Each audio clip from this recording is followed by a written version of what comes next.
मैंने इससे पहले ट्रिग्नोमेट्री के बारे में फेसबुक लाइव पे वीडियो बनाया था, लेकिन उसकी वीडियो क्वालिटी जो है वो बहुत पुअर आई है। तो अब मैं वो लेक्चर रिपीट कर रहा हूँ, ट्रिग्नोमेट्री का लेक्चर आप सबके लिए। बहुत सारे, इससे पहले मैं ये भी बताना चाहता हूँ कि बहुत सारे फ्रेंड्स, बहुत सारे हमारे हमारे जो स्टूडेंट्स हैं वो बोल रहे थे कि सर फिज़िक्स का लेक्चर आप चलाओ, मैथ्स का, और केमिस्ट्री तो ऑलरेडी हम चला रहे हैं। तो एक्चुअली एक चीज़ है कि आपको पता ही है कि हमारी जो नेट स्पीड यहाँ पे है वो बहुत रेस्ट्रिक्टेड है, तो उसकी वजह से भी कुछ प्रॉब्लम्स आ रही है और वीडियोस बनाने में भी कुछ थोड़ी सी दिक्कत आ रही है। सब कुछ होगा आगे आगे, आप देखो कि सब कुछ ठीक होगा। फिजिक्स का वीडियो भी, केमिस्ट्री का वीडियो और मैथ्स का, तीनों के वीडियोस आपको मिलेंगे, तो आपको वरी करने की कोई ज़रूरत नहीं है। तो आज के सेशन में हमारा जो टॉपिक है वो है ट्रिग्नोमेट्री चैप्टर जो आपका है, उसके रिलेटेड हम आज कुछ बात करेंगे। तो हमारा जो चैप्टर है वो है ट्रिग्नोमेट्री।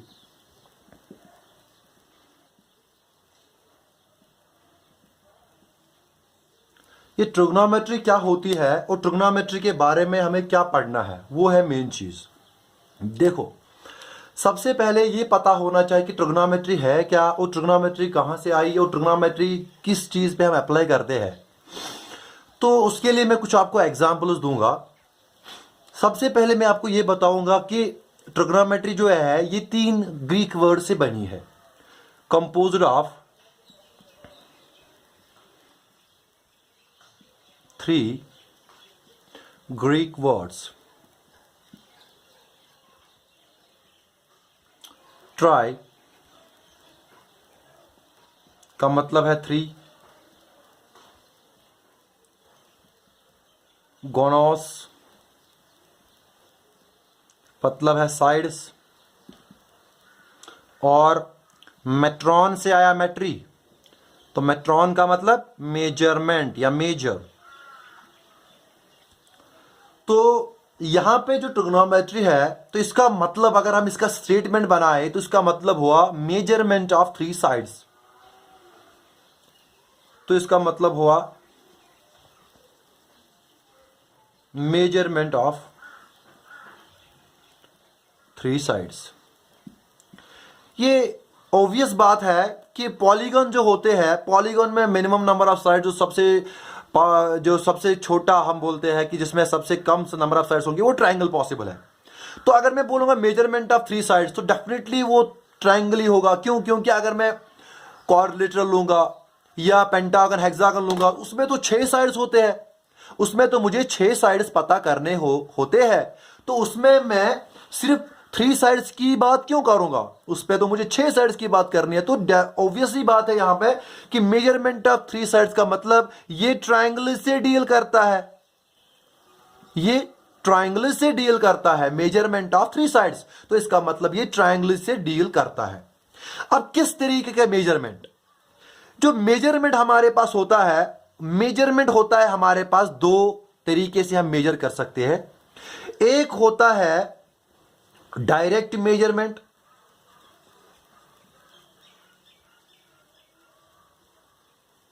दूसरा होता है इनडायरेक्ट मेजरमेंट।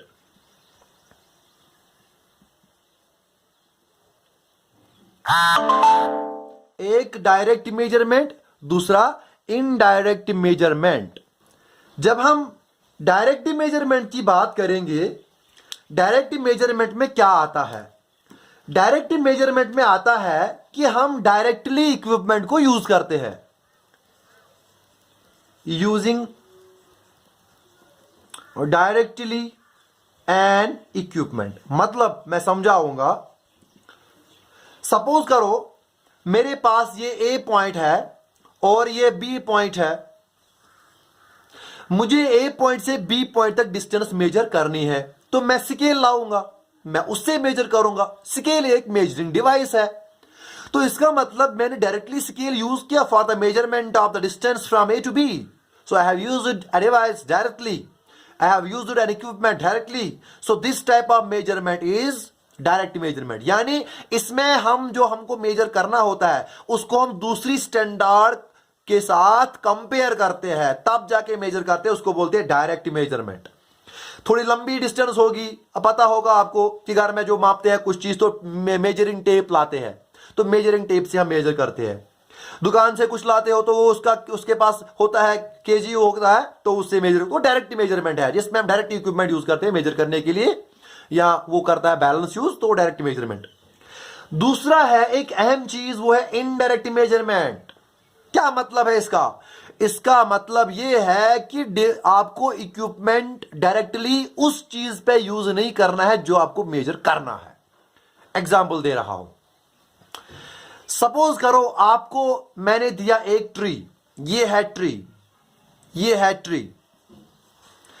इस ट्री की आपको हाइट पता करनी है, तो इसकी हाइट मैं इस तरीके से नहीं करता हूं कि मैं मेजरिंग टेप लेके ट्री के ऊपर चलूं और ऊपर चढ़ूं तो उसके बाद मैं उसकी डिस्टेंस, उसकी लेंथ मेजर करूं। नहीं, हम क्या करते हैं, हम इसकी नहीं किसी और चीज की लेंथ मापते हैं, उससे हम इसकी लेंथ कैलकुलेट कर सकते हैं। दैट मीन्स हमने डायरेक्टली कोई इक्विपमेंट यूज नहीं किया ट्री को मेजर करने के लिए। ये सिर्फ ट्री की बात नहीं है, मैं कोई रिवर लूंगा जिसको हम बीच में नहीं जा सकते हैं, तो उसको भी हम डायरेक्ट मेजरमेंट नहीं कर सकते कोई टेप से। उस वक्त जरूरत पड़ती है हमें इनडायरेक्ट मेजरमेंट की। हाँ, किसकी? इनडायरेक्ट मेजरमेंट भी। यही चीज जो है ये एंशिएंट ग्रीक्स यूज करते थे।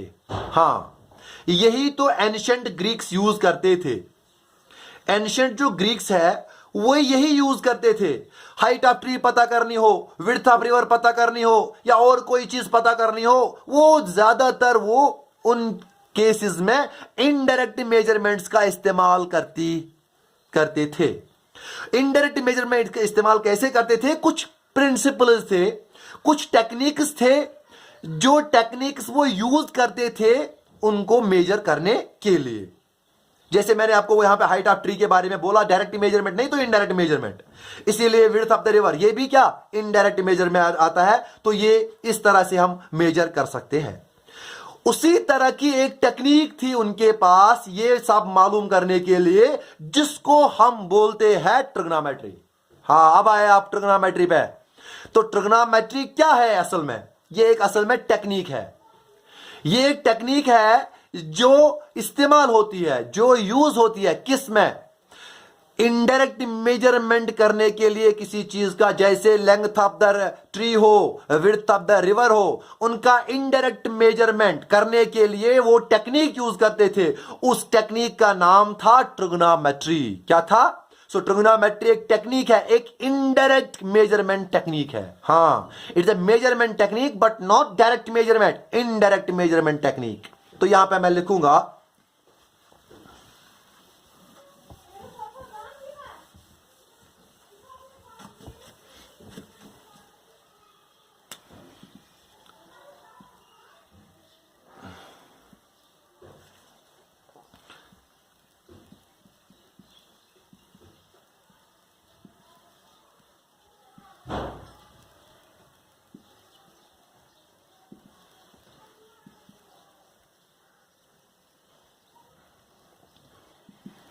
इनडायरेक्टली कोई हमें चीज पता करनी हो तो वो हम ट्रिग्नोमेट्री के प्रिंसिपल्स यूज करके, वो टेक्निक यूज करते हैं, हम यूज कर सकते हैं।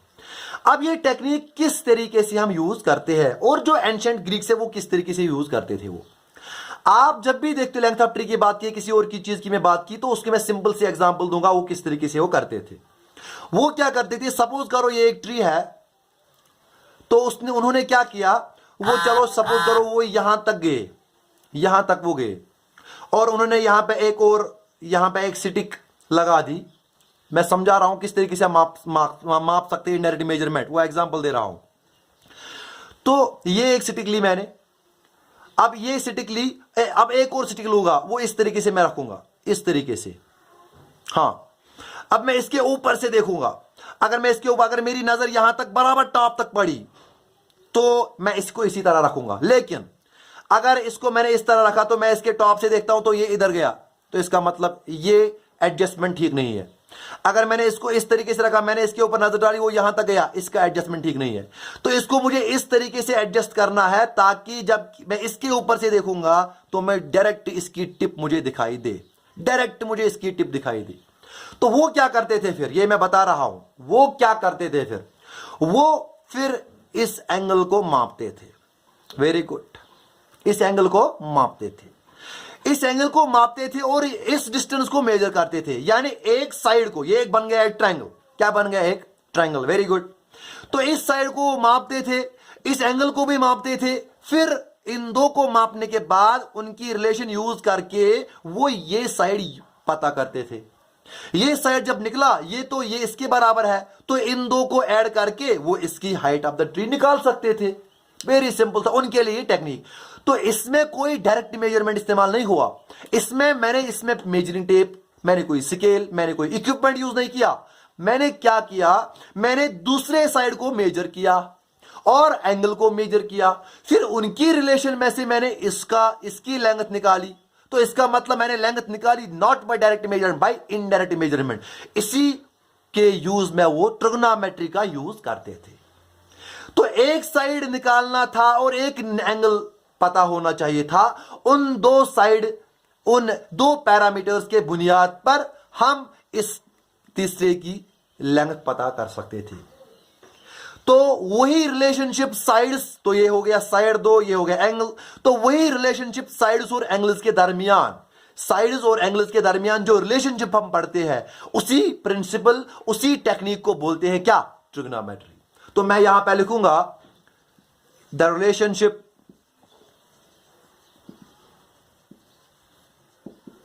Between sides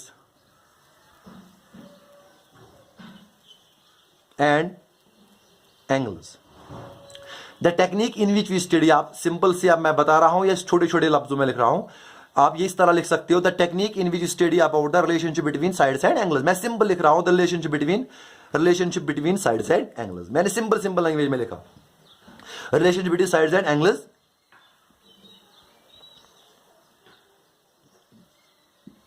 in A triangle. अब ट्रायंगल जो हमारे पास है, ये भी बहुत तरह के हैं। Acute angle triangle, obtuse angle triangle, right angle triangle, ये तो ये हो गए बेस्ड ऑन एंगल्स।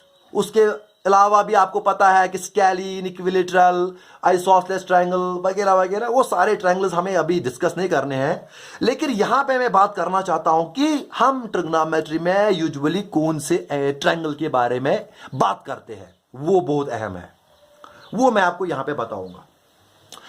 जब भी हम कोई रिलेशन निकालते हैं, ये अहम है, जब भी हम कोई रिलेशन निकालते हैं किसी दो वेरिएबल्स के दरमियान, फॉर एग्जांपल आपके फिजिक्स में सपोज ओम्स लॉ के हिसाब से आप बोलते हो the voltage is proportional to current.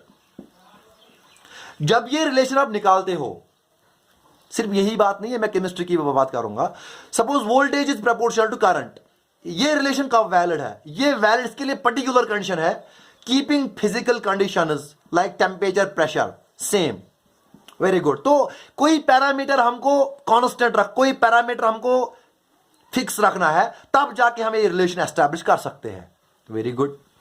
इसी तरीके से अगर केमिस्ट्री की बात करते हो आप, बॉयल्स लॉ की बात करते हो, चार्ल्स लॉ की बात करते हो, एवोगाड्रोस लॉ की बात करते हो, है ना, जो आपने पढ़े होंगे या नहीं पढ़े होंगे, आगे पढ़ोगे, लेकिन उसकी बात अगर आप भी करोगे, वहां पे भी हम एक पैरामीटर क्या रखते हैं, कांस्टेंट, है ना। तो कोई भी रिलेशन निकालने के लिए कोई फिजिकल कंडीशन, कोई भी कंडीशन की जरूरत होती है जो हम कांस्टेंट रखते हैं। तो यहां पर भी हम क्या करते हैं, यहां पर भी जो ट्रायंगल हम यूज करते हैं, हम सारे ट्रायंगल्स पे ये टेक्निक इस्तेमाल नहीं तो डायरेक्टली नहीं इस्तेमाल कर सकते हैं। हम भी उसमें से एक चीज, एक पैरामीटर फिक्स करते हैं, और वो है ये वाला एंगल, जिसको फिक्स करते हैं 90 डिग्री। बाकी जब हमने इसको एक एंगल को फिक्स किया 90 डिग्री, बाकी साइड और एंगल्स के दरमियान हम रिलेशन कायम कर सकते हैं एक पैरामीटर, तो keeping this angle constant as 90 degree. तो इसका मतलब हुआ कि ट्रिग्नोमेट्री में हम डील करते हैं with right angle triangles. So trigonometry जो है, इसमें हम डील करते हैं विथ राइट एंगल ट्रायंगल्स।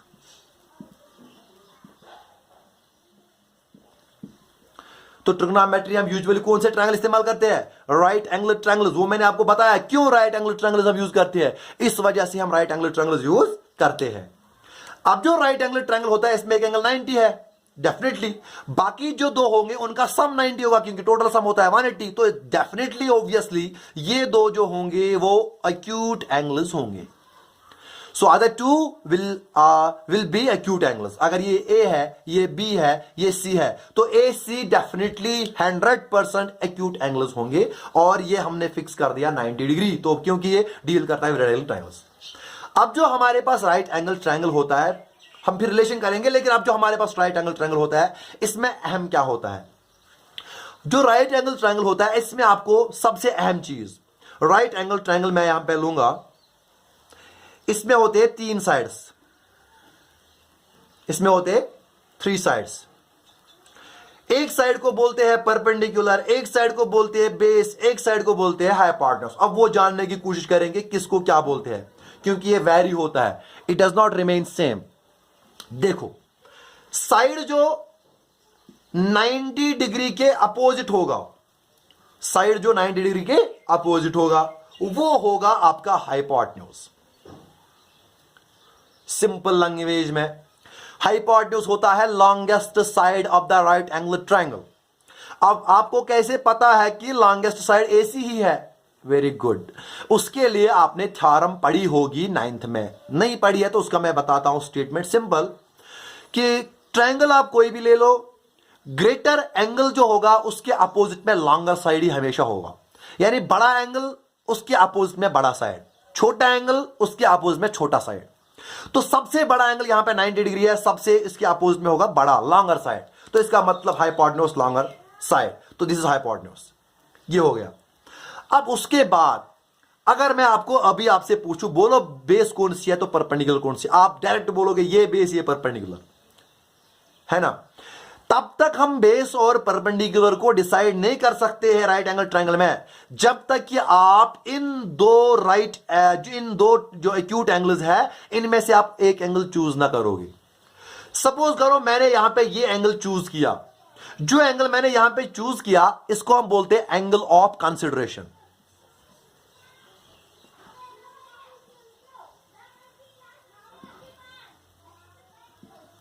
इसको क्या बोलते हैं? Angle of consideration.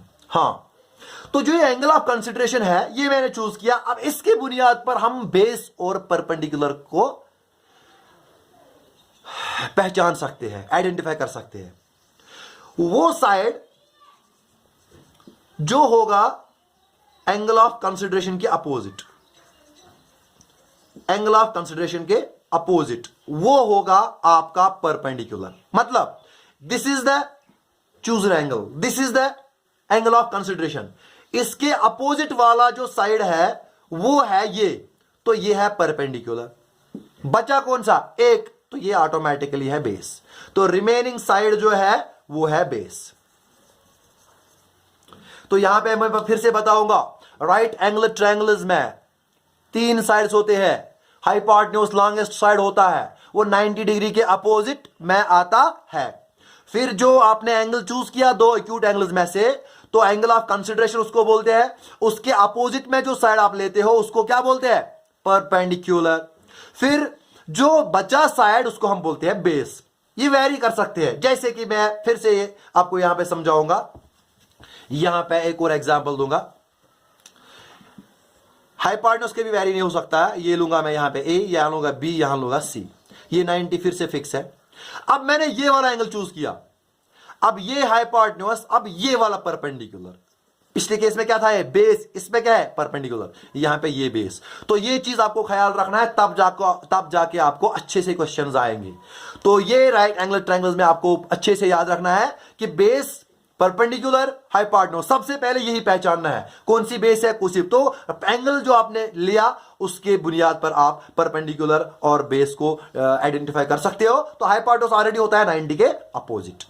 तो ये था पहला इंट्रोडक्शन अबाउट द ट्रिग्नोमेट्री। अब इसके बाद मैं आपको बताऊंगा व्हाट आर ट्रिग्नोमेट्रिक रेशियोज, वो मैं आपको सेपरेटली नेक्स्ट लेक्चर में बताऊंगा, क्योंकि आपको पता ही है रेस्ट्रिक्टेड नेट स्पीड है, फिर वीडियो अपलोड नहीं होता है। So thank you for being patient.